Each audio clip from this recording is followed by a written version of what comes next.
పీల్చే గాలి మన చేతిలో లేదు. అంటే ఈ కరోనా వచ్చినాక అది మన చేతిలో లేకుండా పోయింది. కనీసం మనం తినే తిండన్నా సరే మనం సొంతంగా మంచిగా పండించుకొని 10 మందికి అది అందించగలిగితే బాగుంటుంది అన్న ఉద్దేశంతో స్టార్ట్ చేసినాము. మనకు రెస్పాన్స్ అయితే బాగుందండి. ఏప్రిల్ నెలలో ఆల్మోస్ట్ 1 టన్ను దాకా, అంటే 1000 కిలోల దాకా కూరగాయలు ఆకుకూరలు అమ్మగలిగినాం. డిమాండ్ అయితే బాగుంది. ప్రస్తుతానికి ఒక 40 మంది కస్టమర్లు ఉన్నారు. వీళ్ళకి ఎలా అంటే మేము గూగుల్ ఫామ్ పంపిస్తాము. వాట్సాప్లో ఫామ్ పంపిస్తే ఆ ఫామ్లో ఏమేమి కూరగాయలు ఉన్నాయి అనేది ఆ వారానికి వాళ్ళు దాంట్లో చూసుకొని సెలెక్ట్ చేసుకుంటారు.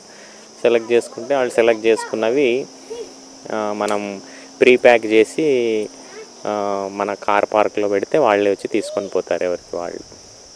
ప్రస్తుతానికి అలా నడుస్తుంది. భవిష్యత్తులో దీన్ని కొంచెం పెంచాలి అన్న ఆలోచన కూడా ఉంది. అవకాశం ఉంటే వచ్చే సంవత్సరం ఈ టయానికి దీన్ని ఒక ప్రస్తుతం ఉన్న 40-50 మంది వినియోగదారుల నుంచి 200 చేయాలి అని ఆలోచన. మేము ఏది కూడా ప్రకృతి విరుద్ధంగా పోవడం లేదండి. అంతా సహజ సిద్ధంగా ఇప్పుడు ఆ చెట్టు ఎంత ఇస్తే అంతే తీసుకోవడం, అంతేగాని దానికంటూ యూరియాలు వేయాలి, కెమికల్స్ కొట్టాలి, పురుగు మందులు కొట్టాలి, లేదు గడ్డి మందులు కొట్టాలి, ఇలాంటి ఆలోచనలు కాదు. సహజ సిద్ధంగా మనకు ఎంత వస్తే అంత ప్రకృతి పరంగానే పోతూ పాలేకర్ గారి పద్ధతిలో వ్యవసాయం చేస్తున్నాం. రాజుగారు అని మాకు ఒక సార్ బాగా గైడ్ చేశారు, శివప్రసాద్ రాజుగారు అని.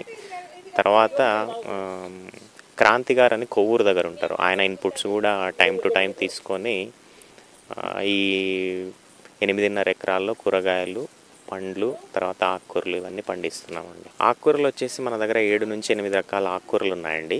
పాలకూర, పుండికూర, తర్వాత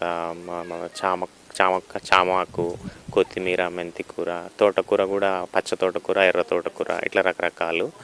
కూరగాయలు వచ్చేసరికి డైలీ మనం వాడేవి టొమాటో, వంకాయ, మిర్చి, తర్వాత క్లైంబర్స్ అంటే మన ఈ బీర కానీ, కాకర కానీ, సొరకాయ, పొట్ల, అట్లనే దుంపజాతి వచ్చేసి beetroot, to some extent carrot కూడా వచ్చిండింది మనకు.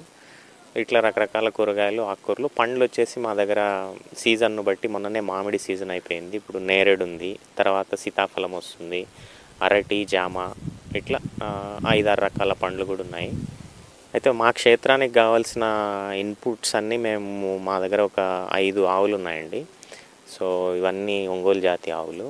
ఈ ఆవుల నుంచి వచ్చే పేడ, మూత్రంతో పాలేకర్ గారి పద్ధతిలో చెప్పినట్టుగా జీవామృతం తయారు చేసుకోవడం కానీ, సప్తధాన్యాంకుర కషాయం చేసుకోవడం కానీ, లేదు ఇప్పుడు మనం దోమ పురుగు ఉధృతికి అగ్న్యాస్త్రం కానీ, దశపర్ణి కషాయం కానీ, ఇలాంటివన్నీ మన క్షేత్రంలో దొరికే ఆకులతోటి ప్లస్ ఆవు పేడ, ఆవు రొచ్చుతోటే చేసుకుంటాము.